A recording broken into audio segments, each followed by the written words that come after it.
ഞാന് സത്യം പറഞ്ഞാല് വരച്ചിട്ട് വർഷങ്ങളായി. ഓ 40 കൊല്ലത്തിൽ മേതെയായി ഉണ്ടാവും വരച്ചിട്ട്.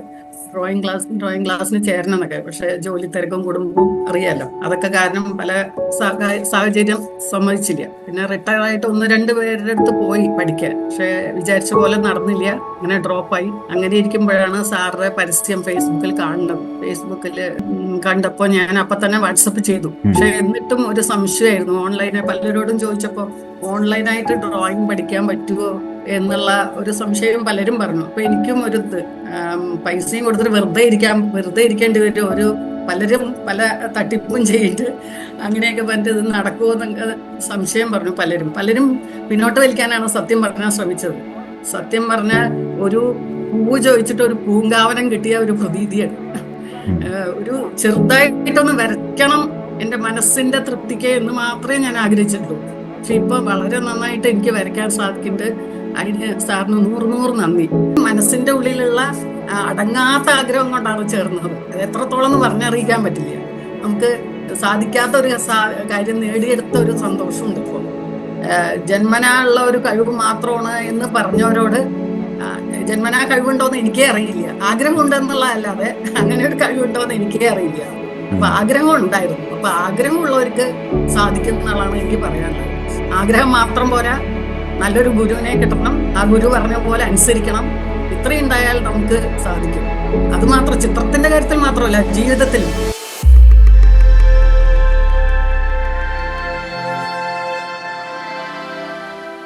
നമസ്കാരം. നമ്മുടെ ഓൺലൈൻ ആർട്ട് ക്ലാസ്സിൽ ജോയിൻ ചെയ്തുകൊണ്ട് നമ്മുടെ സ്റ്റുഡൻസ് കൂട്ടായ്മയായ ക്രിയേറ്റിവിറ്റി വെൽനസ് ഹബിന്റെ ഭാഗമായി നിന്നുകൊണ്ട് ആർട്ടിൽ സക്സസ് ക്രിയേറ്റ് ചെയ്യുന്ന സ്റ്റുഡൻസിന്റെ യാത്രയെ അടുത്തറിയുന്ന പുതിയൊരു എപ്പിസോഡിലേക്ക് എല്ലാവർക്കും സ്വാഗതം. ഇന്ന് നമ്മുടെ ഒപ്പം ശശികല മാം ഉണ്ട്. അപ്പോൾ മാം ക്ലാസ്സിലേക്ക് വന്നതിന് ശേഷം എന്തൊക്കെ ആക്ഷൻസ് എടുത്തിട്ടാണ് ആർട്ടിൽ ഒരു കോൺഫിഡൻസ് നേടിയെന്നും ആർട്ടിൽ ഒരു ഇമ്പ്രൂവ്മെന്റ് വന്നതെന്ന് നമുക്ക് ചോദിച്ച് മനസ്സിലാക്കാം. ആദ്യം തന്നെ കൺഗ്രാചുലേഷൻസ്, കോൺഫിഡൻസ് അച്ചീവർ എന്ന് പറയുന്ന റിവാർഡ് കരസ്ഥമാക്കിയിട്ടാണ് മാം നമ്മുടെ ആയിരിക്കുന്നത്. സോ നമുക്ക് സ്റ്റാർട്ട് ചെയ്യാം.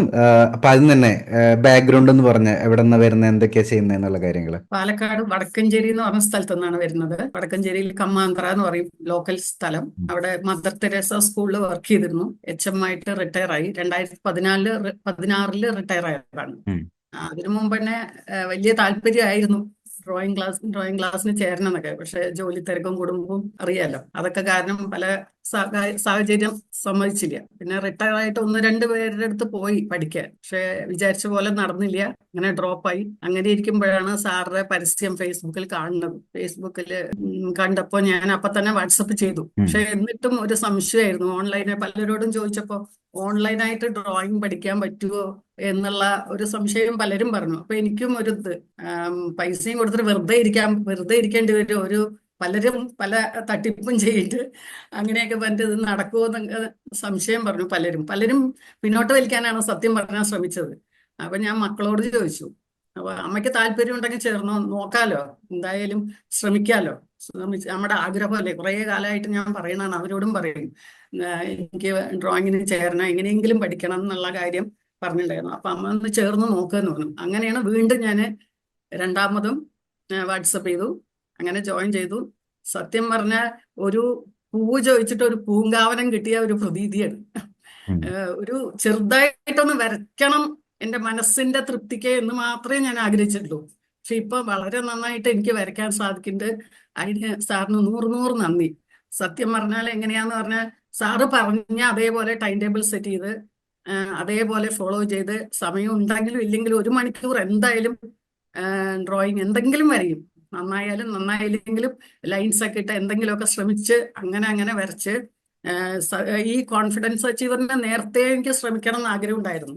പക്ഷെ ഞാൻ വിചാരിച്ചു എനിക്ക് സ്വയം ഒന്നുകൂടെ ഞാൻ കോൺഫിഡന്റ് ആണ് തോന്നട്ടെ, എന്നിട്ടേ ഞാൻ അപ്ലൈ ചെയ്ത് പോയിട്ടാണ് ഇതുവരെ വെയിറ്റ് ചെയ്തത്.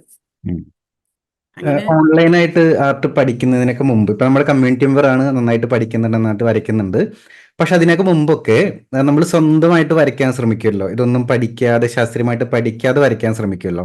ആ ഒരു സമയത്ത് നമ്മുടെ ആർട്ട്, നല്ല ചിത്രങ്ങൾ വരയ്ക്കാനായിട്ട് എന്തൊക്കെ ബുദ്ധിമുട്ടുകളാണ് നേരിട്ടുകൊണ്ടിരുന്നത്? ഞാന് സത്യം പറഞ്ഞാല് വരച്ചിട്ട് വർഷങ്ങളായി.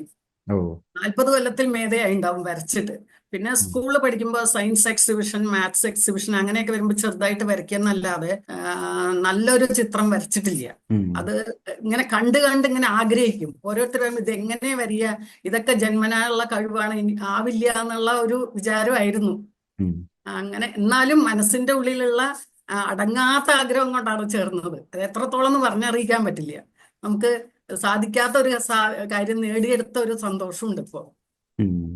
ഓൺലൈൻ ക്ലാസ്സിലോട്ട് അഡ്മിഷൻ എടുത്ത സമയത്ത് മനസ്സിലുണ്ടായിരുന്ന ആഗ്രഹങ്ങൾ എന്തൊക്കെയായിരുന്നു? നന്നായി ചിത്രം വരക്കണം എന്ന് മാത്രമേ ഉള്ളൂ. ആ ചിത്രം കണ്ടിട്ട് കുറച്ചു പേര് അംഗീകരിക്കണം, അങ്ങനെ ഒരു ആഗ്രഹം ഉണ്ടായിരുന്നു. പിന്നെ ജന്മനാ ഉള്ള ഒരു കഴിവ് മാത്രമാണ് എന്ന് പറഞ്ഞവരോട് ജന്മനാ കഴിവുണ്ടോന്ന് എനിക്കേ അറിയില്ല. ആഗ്രഹം ഉണ്ടെന്നുള്ള അല്ലാതെ അങ്ങനെ ഒരു കഴിവുണ്ടോന്ന് എനിക്കേ അറിയില്ല. അപ്പൊ ആഗ്രഹം ഉണ്ടായിരുന്നു. അപ്പൊ ആഗ്രഹമുള്ളവർക്ക് സാധിക്കുന്ന ആളാണ് എനിക്ക് പറയാനുള്ളത്. ആഗ്രഹം മാത്രം പോരാ, നല്ലൊരു ഗുരുവിനെ കിട്ടണം, ആ ഗുരു പറഞ്ഞ പോലെ അനുസരിക്കണം. ഇത്രയും ഉണ്ടായാൽ നമുക്ക് സാധിക്കും. അത് മാത്രം ചിത്രത്തിന്റെ കാര്യത്തിൽ മാത്രമല്ല, ജീവിതത്തിലും എനിക്ക് നല്ല മാറ്റം വന്നു. ഞാൻ റിട്ടയർ ആയപ്പോ തൊട്ട് വിചാരിക്കണാണ് എക്സസൈസ് ചെയ്യും, ദിവസം വിചാരിക്കും നാളെ നാളെ നാളെ.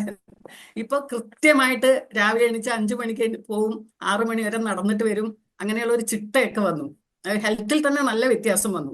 അല്ലെങ്കിൽ ഇങ്ങനെ ഉറക്കം തൂങ്ങിക്കൊണ്ടിരിക്കുക, എന്ത് ചെയ്യണം എന്ത് ചെയ്യണം എന്നുള്ള ഒരു ഇതായിരുന്നു. ഞാനൊരു കാര്യം ചോദിച്ചോട്ടെ. പിന്നെ പല സോഷ്യൽ ആക്ടിവിറ്റീസ് ഞാൻ ഇതുപോലെ 1-to-1 ചെയ്യുമ്പോഴേ കുറെ സ്റ്റുഡൻസ് ഇതുപോലെ ആർട്ട് മാത്രമല്ല അവരുടെ ലൈഫിലെ കുറെ കാര്യങ്ങൾ ഇമ്പ്രൂവ് ചെയ്തു എന്ന് എൻ്റെ അടുത്ത് പറയാറുണ്ട്.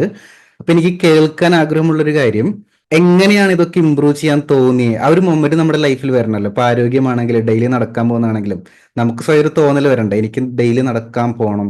അപ്പൊ ഈ 1-to-1 എല്ലാവരും ഒരേപോലെ പറയുന്നൊരു കാര്യം, ലൈഫിൽ ഹെൽത്ത് ഇമ്പ്രൂവ് ആയി, വെൽനെസ് വന്നു എന്നൊക്കെ.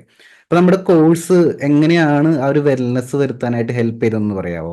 വെൽനെസിന്റെ ആ ക്ലാസ് കേൾക്കുമ്പോ തന്നെ നമുക്ക് തോന്നും, ഇത്ര ചെറുപ്പമായിട്ടുള്ള സാറ് എന്തൊക്കെയോ വേണ്ട വെച്ചിട്ട് ഇത്രയും ഹൈറ്റ്സിൽ എത്താൻ എത്രത്തോളം സ്ട്രഗിൾ ചെയ്തിട്ടുണ്ട്.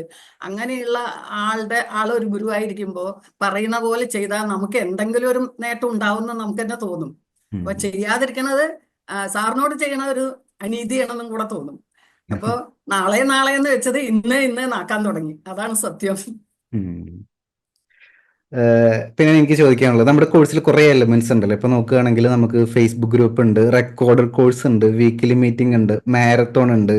ലാസ്റ്റ് ടൈം മാം നമ്മുടെ ഓഫ്ലൈൻ ഇവന്റിൽ വരെ പങ്കെടുത്തിട്ടുണ്ടായിരുന്നു. കുറേ കാര്യങ്ങളുണ്ട്. അതിൽ ഏറ്റവും ഇഷ്ടപ്പെട്ട ഒരു 3 കാര്യം പറയാൻ പറഞ്ഞ എന്തൊക്കെ പറയും? എന്തുകൊണ്ടാണ് അത് ഏറ്റവും ഇഷ്ടപ്പെട്ടതെന്ന് പറയാവോ? എനിക്ക് വീക്കിലി മീറ്റിംഗ് ഇഷ്ടമാണ്. അത് നല്ലൊരു മോട്ടിവേഷനാണ്. ഓരോ ആഴ്ചക്കുള്ള ഒരു ബൂസ്റ്റിംഗ് ആണ്. ഒരു 7 ദിവസത്തേക്കുള്ള ഒരു എനർജി കിട്ടും. സാറെ കണ്ട് സാറിന്റെ വർത്താനം കേട്ട് അതൊന്ന്. പിന്നെ മാരത്തോൺ നല്ല ഇഷ്ടമാണ്. 2 മാരത്തോണിൽ ഞാൻ ജോയിൻ ചെയ്തിട്ടുണ്ടായിരുന്നു, കംപ്ലീറ്റ് ചെയ്തിട്ടുണ്ടായിരുന്നു. കാരണം എന്തൊക്കെയാണെങ്കിലും നമ്മൾ എത്ര തിരക്കുണ്ടെങ്കിലും എന്ത് വയ്യെങ്കിലും അത് അന്നത്തെ ദിവസം കംപ്ലീറ്റ് ആക്കി. അപ്പൊ ഇന്നലെ എനിക്ക് ചിത്രം വരയ്ക്കാൻ തീരെ വയ്യായിരുന്നു. ഇന്നിപ്പോ അറ്റൻഡ് ചെയ്യാൻ പറ്റുമോ എന്ന് തന്നെ അറിയില്ലായിരുന്നു. പനിയൊക്കെ ആയിരുന്നു, ഗുളിയൊക്കെ കഴിച്ചിട്ടാണ് ഇരിക്കുന്നത്. എന്നിട്ട് ഞാനത് വളരെ നന്നായില്ല, എനിക്ക് തന്നെ തോന്നി എന്തൊക്കെ തെറ്റുണ്ട്. എന്നാലും അത് ഞാൻ രാത്രി ആകുമ്പോഴേക്കും അത് കംപ്ലീറ്റ് ചെയ്ത് പോസ്റ്റ് ചെയ്തു. അപ്പൊ നമുക്ക് അത് രണ്ടും വളരെ ഇഷ്ടമാണ്. എല്ലാം ഇഷ്ടമാണ്, ഏതാണെന്ന് പറയാനില്ല. എല്ലാ കോഴ്സുകളും അതുപോലെ online A to Z class full 26 chapter ഞാൻ കംപ്ലീറ്റ് ചെയ്തു. അത് പല പ്രാവശ്യം ഞാൻ ചെയ്തു, ഒരു പ്രാവശ്യമല്ല, ചില ചാപ്റ്റേഴ്സ് പല പ്രാവശ്യം ചെയ്തു. അതിൽ തന്നെ എനിക്ക് പേഴ്സ്പെക്റ്റീവ് എന്നുള്ളത് ഒട്ടും അറിയാത്ത ഒരു കാര്യമായിരുന്നു. അങ്ങനെയുള്ള ചിത്രങ്ങളൊക്കെ കാണിക്കുമ്പോൾ ഇതൊക്കെ ആൾക്കാർ വരയിടെന്ന് മറ്റും നോക്കി നിന്നുണ്ട് ഞാൻ. അപ്പൊ അതിന്റെയൊക്കെ നല്ലൊരു ഐഡിയ കിട്ടാൻ വളരെ സഹായിച്ചു. ആ കോഴ്സൊക്കെ നല്ലതായിരുന്നു. എല്ലാ കോഴ്സും നല്ലതാണ്. പിന്നെ അതിലെ 26 ചാപ്റ്ററാണ് എത്തിയത്. ബാക്കിയുള്ളതെല്ലാം ബ്രാൻഡിങ് അങ്ങനെയുള്ള നോക്കിപ്പോയി. അപ്പോ ആ കാര്യത്തിലേക്ക് ഞാൻ കടന്നില്ല. അതുവരെയുള്ള കോഴ്സ് കഴിഞ്ഞു. പിന്നെ ഇപ്പൊ കളറുകാണ് കൂടുതൽ. ഡ്രോയിങ്ങിനേക്കാളും ഇഷ്ടം എനിക്ക് പെയിന്റിങ്ങും ഒക്കെയാണ്. അത് ചെയ്യണം എന്നുണ്ട്, അതിന് ജോയിൻ ചെയ്തിട്ടുണ്ട്, തുടങ്ങിയിട്ടില്ല. നമുക്കത് ഡിസ്കസ് ചെയ്യാം. ഞാൻ ആദ്യം ഇപ്പൊ ഇതുവരെ വരച്ച ചിത്രങ്ങളൊന്ന് ഞാനൊന്ന് എടുത്തു നോക്കാം കേട്ടോ. ഇതിപ്പോ നമ്മുടെ മാരത്തോണിൽ വെച്ച് വരയ്ക്കുന്നല്ലേ? ഇന്നലെ വരച്ചതാണ് അത്.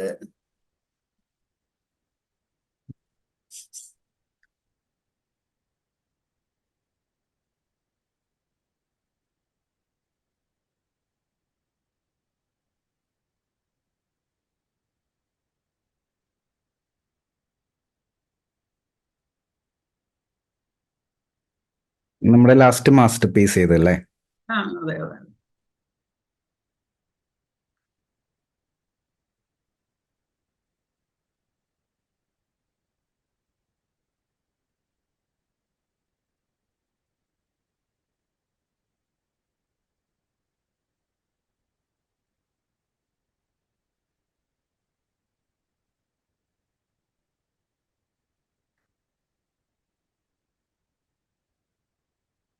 കളർ പെൻസിൽ കോഴ്സ് അറ്റൻഡ് ചെയ്തിട്ടുണ്ടായിരുന്നോ? ഇല്ല, തുടങ്ങിയിട്ടില്ല. ജസ്റ്റ് ഒന്ന് സ്റ്റാർട്ട് ചെയ്തു എന്ന് മാത്രം.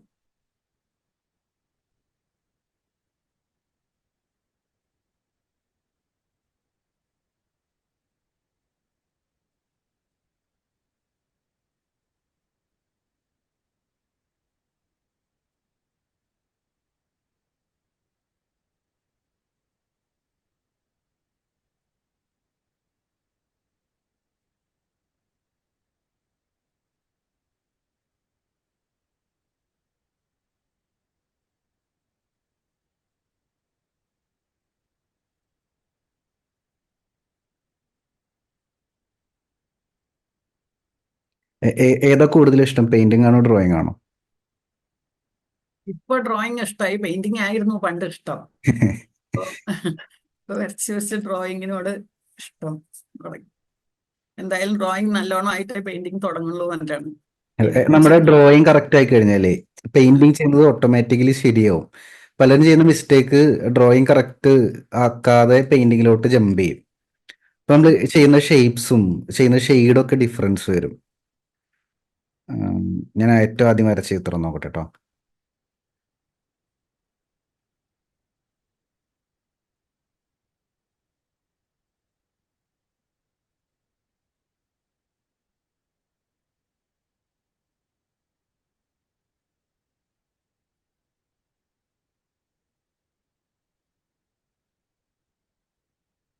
കോയിനൊക്കെ ആദ്യം വരച്ച് ഉം.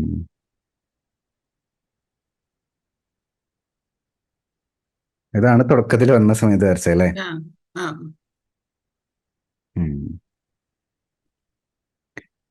ഇപ്പൊ ഡിഫറൻസ് മനസ്സിലാവുന്നില്ല. വന്ന സമയത്ത് നമ്മൾ ആ വരയ്ക്കുമ്പോൾ ആ വലിയ ഓക്കെ. ഷേപ്പ് ഡിഫറൻസുകൾ ഒക്കെ നമുക്ക് ഉണ്ടായിരുന്നു. പിന്നെ പതിയെ ഇമ്പ്രൂവ് ചെയ്തു. കോയിനൊക്കെ വരുമ്പോ എനിക്ക് ഷെയ്ഡൊന്നും എന്താന്ന് അറിയില്ലായിരുന്നു. മനസ്സിലാവുന്നുണ്ട്. ഇതൊക്കെ കണ്ടോ, ഇത് നമുക്ക് ഷെയ്ഡ് അറിയാതെ ചെയ്യും. എല്ലാ ബിഗിനേഴ്സിനും ഉണ്ടാകും ഉം. പ്രശ്നം. അതെന്താണ് മെത്തേഡ് എന്ന് അറിയാതെ നമ്മൾ ചെയ്യാൻ ശ്രമിക്കുമ്പോൾ എത്ര ചെയ്താലും നമുക്ക് റിസൾട്ട് ഉണ്ടാവില്ല. പക്ഷെ നോക്കി ലാസ്റ്റ് ഒക്കെ വന്ന സമയത്ത് മെത്തേഡ് പഠിച്ച് കഴിയുമ്പോൾ അതിന്റെ ഡിഫറൻസ് ഉണ്ട്. ഹാച്ചിങ് മെത്തേഡ് ഒക്കെ പഠിക്കുന്ന സമയത്തെ യെസ്, നല്ല ഇമ്പ്രൂവ്മെന്റ് ആയിട്ടുണ്ട്. ഗുഡ്. ഇത്തവണത്തെ മാസ്റ്റർ പീസ് എന്താ മനസ്സിലുള്ള, എന്തെങ്കിലും പ്ലാൻ ഉണ്ടോ? ഞാന് പോർട്രേറ്റ് ആഗ്രഹമുണ്ട്. പോർട്രേറ്റ് എനിക്ക് ഇത്തിരി വിഷമമുള്ള സബ്ജക്റ്റാ. ഉം. എത്ര നോക്കിയിട്ടും ഫ്രീ ഹാൻഡ് കൊണ്ട് ഫേസ് ഇങ്ങനെ ഷേപ്പ് ഒന്നും അത്ര ശരിയാവുന്നില്ല. ഉം. അപ്പൊ അതൊന്ന് ശ്രമിക്കണം എന്നുണ്ട്. ശരിയാവുന്ന അറിയില്ല. ആനിമൽസും ബേർഡ്സ് ഒക്കെ എനിക്ക് കുറച്ച് എളുപ്പമാണ്. ഉം. ലാൻഡ്സ്കേപ്പ് ഒക്കെ വലിയ ബുദ്ധിമുട്ട് തോന്നാറില്ല. ശരിയായി വരുന്നുണ്ട്. പക്ഷെ പോർട്രേറ്റ് ആണ് അറിയാത്തല്ലേ ചെയ്യേണ്ടത്. നെക്സ്റ്റ് ഒരു 1 ഇയർ ഗോൾ എന്താ ആർട്ടിലെ? ഞാൻ നേരത്തെ പറഞ്ഞല്ലോ, എനിക്ക് വലിയ എയിമില്ല. എന്റെ മനസ്സിനെ തൃപ്തിപ്പെടുത്തണതാണ് ഒന്നാമത്തെ കാര്യം. പിന്നെ എനിക്ക് ആഗ്രഹം ഒരു എക്സിബിഷൻ നടത്തണം എന്നുണ്ട്. എക്സിബിഷൻ. കുറച്ച് കുട്ടികൾ എന്റെ കൂടെ പഠിക്കുന്നുണ്ട്. ഞാൻ പറഞ്ഞ ഫീസ് പഠിച്ചിട്ടൊന്നുമല്ല, അവരുടെ സന്തോഷം എന്റെ സന്തോഷവും. ചുറ്റുമുള്ള കുറച്ച് കുട്ടികൾ പഠിക്കുന്നുണ്ട്. അപ്പൊ അവരെയും വെച്ചിട്ട് ഞാനും വെച്ചിട്ട് ഒരു എക്സിബിഷൻ നടത്തണം, ഞാൻ പഠിപ്പിച്ച സ്കൂളിൽ തന്നെ എന്നൊരാഗ്രഹമുണ്ട്. അതാണ് വീട്ടിൽ ആഗ്രഹം. പിന്നെ തന്നെയാണോ നല്ല ക്ലാസ് നല്ല എടുക്കുന്നത്? ചിത്രങ്ങൾ വരയ്ക്കണം. അത് കാണാനും അംഗീകരിക്കാനും ആളുണ്ടാവണം. ആണ് പ്രധാനപ്പെട്ട ആഗ്രഹം. വീട്ടിൽ തന്നെയാണോ ആർട്ട് ക്ലാസ് എടുക്കുന്നത്? വീട്ടിൽ തന്നെ. ഞാൻ മുമ്പ് ട്യൂഷൻ എടുത്തിരുന്നു, ഇപ്പോഴും എടുക്കുന്നുണ്ട്. മറ്റേ സബ്ജക്റ്റ് മാത്സ് പഠിപ്പിക്കുന്നുണ്ട് കുട്ടികളെ. അപ്പോൾ അങ്ങനെ കുട്ടികൾ ഞാൻ വരച്ചത് കണ്ടിട്ട് വരട്ടെ ചോദിച്ചിട്ട് വന്ന കുട്ടികളാണ് കുറച്ച് പേര്. അപ്പൊ ഞാൻ ഫീസ് ഒന്നും മേടിക്കാതെ ഫ്രീ ആയിട്ട് എന്റെ ഒരു സന്തോഷത്തിന്, അവരുടെയും സന്തോഷത്തിന് പഠിപ്പിക്കണമെന്ന് മാത്രം. ഞാൻ നോട്ട് ചെയ്തിട്ടുണ്ട്. യെസ്, വേറെ എന്തെങ്കിലും ചോദിക്കാനുണ്ടോ? സാറ് പറയൂ, ഇനി എന്തൊക്കെ ചെയ്യണ്ട് മാറ്റങ്ങൾ വരച്ചതില്. ഇനി നമുക്ക് ഇപ്പം മാരത്തോണിലുണ്ടല്ലോ, ഈ ആ, മാരത്തോൺ കുറച്ചും കൂടി ടൈറ്റ് ആയിട്ട് നമ്മൾ ചെയ്യുന്നുണ്ട്. കാരണം നമ്മൾ ഓഫ്ലൈൻ അതെ, ഇവന്റിലുള്ളവരാണ് ഇന്നത്തെ ക്ലാസ് മാരത്തോണിലുള്ളത്. ഞാൻ കേട്ടു. അത് ചെയ്തിട്ടില്ല. അപ്പൊ ഈ മാരത്തോണിൽ ചെയ്യുന്ന ആർട്ട് വർക്ക്സ് കുറച്ചും കൂടി ബെറ്റർ ആയിരിക്കും. അൾട്ടിമേറ്റ് മാസ്റ്റർ പീസ് നമ്മൾ ചെയ്യുന്നത്. അപ്പൊ അതിന്റെ ഡിഫറൻസ് അതിൻ്റെ അകത്ത് ഉണ്ടാവും. ആൻഡ് അതിന്റെ സ്പെഷ്യാലിറ്റി നമുക്ക് ഇഷ്ടമുള്ള മീഡിയത്തിൽ ചെയ്യാം. ലാസ്റ്റ് ടൈം ഡ്രോയിങ് ആയിരുന്നു. ഇപ്പൊ മാമിന് ഇഷ്ടമുള്ള പെയിന്റിംഗ് ആണെങ്കിൽ പെയിന്റിംഗ് ചെയ്യാം. ഡ്രോയിങ് ഓർ പെയിന്റിംഗിൽ ഏത് മീഡിയം വേണമെങ്കിലും യൂസ് ചെയ്യാൻ പറ്റും. 10 ദിവസത്തിനുള്ളിൽ എനിക്ക് പെയിന്റിങ് ആവുമോ? കുറച്ച് ദിവസമല്ലേ ഉള്ളൂ മാരത്തോണ് നമുക്ക് ടൈം ഉണ്ട്. ടൈം ഉണ്ട്. ഏപ്രിൽ അല്ല, 27 തീയതി വരെ. എന്താണ്, ജൂലൈയോ? അല്ല, ഏപ്രിൽ. പറഞ്ഞല്ലോ ഏപ്രിൽ. അതെ അതെ. ഏപ്രിൽ 25 ഞാൻ എഴുതി വെച്ചിട്ടുണ്ട്. ഏപ്രിൽ 27 വരെ നമുക്ക് ടൈം ഉണ്ട്. ഏപ്രിൽ 27. എന്നാലും അപ്പൊ ഞാൻ വിചാരിക്കുന്നത് വേണമെങ്കിൽ സ്റ്റുഡൻസിന് ഒരുപാട് ഡൗട്ട് ഒക്കെ ഉണ്ടെങ്കിൽ എക്സ്ട്രാ നമുക്ക് മീറ്റിങ്ങുകൾ പ്രൊവൈഡ് ചെയ്യാൻ പറ്റും. ഉം. ഞാൻ ഫുള്ളി ഫോക്കസ്ഡ്, ഇത് സ്റ്റാർട്ട് ചെയ്തത് ഞാൻ ഫുള്ളി ഫോക്കസ്ഡ് അവിടെ വരുന്നവരുടെ കയ്യിൽ അൾട്ടിമേറ്റ് മാസ്റ്റർ പീസ് തന്നെ ആയിരിക്കണം. വേറെ ഞാനൊന്നും ചിന്തിച്ചിട്ടില്ല. അതിന് വേണ്ടത് എന്താണ് നമുക്ക് ആ കാര്യങ്ങൾ ഒരുക്കി തരാൻ പറ്റും. അപ്പൊ ധൈര്യമായിട്ട് ചെയ്യാം. അപ്പോൾ ഇപ്പോൾ മാരത്തോൺ സ്റ്റാർട്ട് ചെയ്തിട്ടേ ഉള്ളൂ. ഡ്രോയിങ്ങിൽ നമ്മൾ ഫോക്കസ് ചെയ്യുന്നത് കുറച്ചും കൂടി ക്ലാസ് കഴിയുമ്പോൾ ഞാനത് ഇൻട്രൊഡ്യൂസ് ചെയ്യും. പിന്നെ അങ്ങോട്ട് ഒരു ഫ്ലോയിൽ അങ്ങ് നമ്മൾ പോകും. പിന്നെന്താ, പിന്നെ ഇങ്ങോട്ട് എന്തെങ്കിലും സജഷൻ പറയാനുണ്ടോ? ഇനി നമ്മുടെ ക്ലാസ് മുന്നോട്ട് പോകുന്ന സമയത്ത് കുറച്ചും കൂടി ഇമ്പ്രൂവ് ആക്കാൻ, സ്റ്റുഡൻസിന് കുറച്ചും കൂടി റിസൾട്ട് കിട്ടാൻ. 10% പെർഫെക്റ്റ് ആണ്. ഞാൻ എന്താ പറയാ, സാറിനെ പോലെ ഹാർഡ് വർക്ക് ചെയ്തവരുണ്ടെങ്കിൽ ഒന്നും പറയാനില്ല. Thank you. സന്തോഷം കൊണ്ട് കണ്ണു നിറയെ അറിയില്ല, അതാണ് അവസ്ഥ. വളരെ സന്തോഷമുണ്ട്. ഇങ്ങനെയുള്ള മക്കളൊക്കെ ഉണ്ടായത് അച്ഛൻ്റെ അമ്മയുടെയും ഭാഗ്യം. ചിത്രമൊന്നും കാണണ്ട എന്റെ, ചിത്രം കാണിച്ചോ? ഞാൻ കണ്ടതാണല്ലേ. കാണിച്ചോ കയ്യിലുണ്ടെങ്കിൽ എടുത്ത് കാണിച്ചോ. കയ്യില് ഞാൻ അതന്നെ വെച്ചിട്ടുള്ളൂ. പിന്നെ ഇത് തന്നെ വെച്ചുള്ളൂ. യെസ്, ഗുഡ്, നന്നായിട്ടുണ്ട്. ഇനി നെക്സ്റ്റ് ടൈം വീണ്ടും ചെയ്യുമ്പോൾ ഇതിനേക്കാളും ബെറ്റർ ആക്കാൻ പറ്റൂലേ? ഓ അന്ന് ഓഫ്ലൈൻ ഡിവിഡിൽ കുറെ ഐഡിയാസ് കിട്ടിയിട്ടുണ്ടാവില്ല, കുറെ പേരായിട്ട്. അതെ അതെ, അന്ന് പറഞ്ഞു. എങ്കിലും ഇത് വരച്ചിട്ട് വളരെ സന്തോഷമുണ്ട്. എല്ലാവരും നന്നായിരിക്കുന്നുണ്ടെന്ന് പറഞ്ഞു കുറെ പേര്. അതെ അതെ, കണ്ടിട്ട് എനിക്ക് തന്നെ അത്ഭുതം, എനിക്ക് ഇത്ര നന്നായി വരയ്ക്കാൻ പറ്റിയോന്ന്. അത് നമുക്ക് ഒരു മാസ്റ്റർ പീസ് ചെയ്യണമെങ്കിൽ ഒരു പുഷ് കിട്ടണം. നമുക്ക് അതാ പറഞ്ഞേ, നമ്മുടെ കഴിവുകൾ നമ്മളാണ് കുറച്ച് കാണുന്നത്. അപ്പൊ ആ ഒരു പുഷ് മാരത്തോണിൽ വന്നു, നമ്മളറിയാതെ അതിന്റെ അവിടെ നിന്ന് masterpiece artwork challenge start ചെയ്തു, ഓഫ്ലൈൻ ഇവന്റിലോട്ട് വന്നു. അപ്പൊ നമ്മളറിയാതെ ഇങ്ങനെ പുഷ് ചെയ്തിട്ടാണ് ഇത് സംഭവിക്കുന്നത്. ബാക്കിയുള്ള ഓൺലൈൻ ക്ലാസ്സിൽ നമ്മൾ ഡിഫറൻസ് അതാ, നമ്മുടെ സ്റ്റുഡൻസ് അറിയാതെ ഞാൻ ത്രൂ അല്ലെങ്കിൽ മറ്റുള്ള സ്റ്റുഡൻസ് ത്രൂ അല്ലെങ്കിൽ ഫേസ്ബുക്ക് ഗ്രൂപ്പ് ത്രൂ അല്ലെങ്കിൽ കോഴ്സ് ത്രൂ അല്ലെങ്കിൽ ഏതെങ്കിലും ഒരു രീതിയിൽ അവർ പുഷ് ചെയ്യപ്പെടും, മാസ്റ്റർ പീസിലോട്ട് എത്തും. വൺസ് ഒരു മാസ്റ്റർ പീസ് കംപ്ലീറ്റ് ആയി കഴിഞ്ഞാൽ പിന്നെ അടുത്ത എക്സ്പെക്ടേഷൻ എന്തായാലും സ്റ്റുഡൻസിന്റെ കൂടുതലായിരിക്കും. പിന്നെ അവർ ആ ട്രാക്കിൽ അങ്ങ് മുന്നോട്ട് പോയിക്കോളും. അപ്പൊ അടുത്ത ആർട്ട് വർക്ക് ഇതിനേക്കാളും നമുക്ക് ബെറ്റർ ആക്കാം. പെയിന്റിംഗ് ആണെങ്കിൽ പെയിന്റിംഗ് ചെയ്യാം, ഡ്രോയിങ് ആണെങ്കിൽ ഡ്രോയിങ് ചെയ്യാം. മാരത്തോണിൽ ഞാൻ എന്തായാലും എക്സ്പ്ലെയിൻ ചെയ്ത് തരാം അതിന്റെ കാര്യങ്ങളൊക്കെ. പോയിന്റ് അപ്പ് ചെയ്തോട്ടെ. ശരി, താങ്ക് യു സോ മച്ച്. വളരെ കാണാം. സന്തോഷം. Thank you. Thank you.